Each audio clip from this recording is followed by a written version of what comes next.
Reading for June 21st, entitled, God Can Use Inferior Workers. But God hath chosen the foolish things of the world to confound the wise, and God hath chosen the weak things of the world to confound the things which are mighty. 1 Corinthians chapter 1, verse 27. Those whom God chooses as his workers are not always talented in the estimation of the world. Sometimes he selects unlearned men. These workers have a special work to do.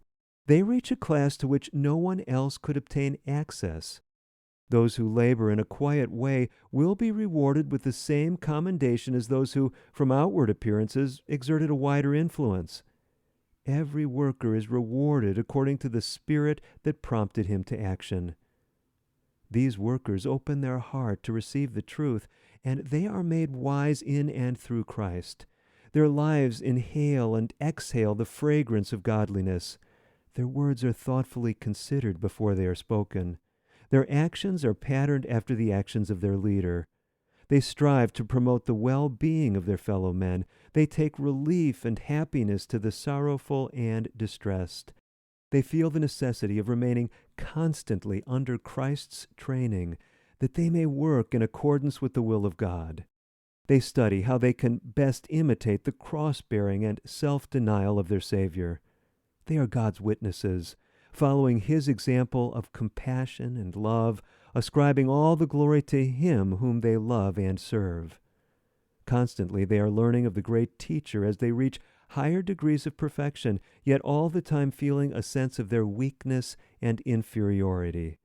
They are drawn upward by the strong, loving admiration they have for the beauty of Christ's character. They practice his virtues, for his life is assimilated to theirs.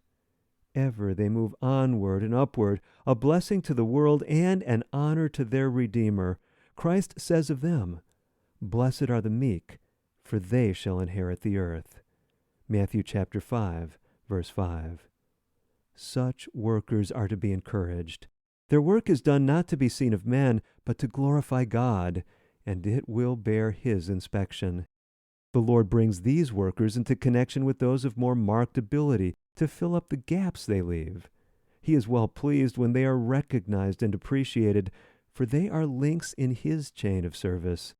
And it is God's desire that every human instrumentality who works for him shall be recognized, however small may be the work he does. In the heavenly courts, when the redeemed are gathered home, this class will stand nearest the Son of God. They will shine brightly in the courts of the Lord, honored by him because they have felt it an honor to minister to those for whom Christ gave his life.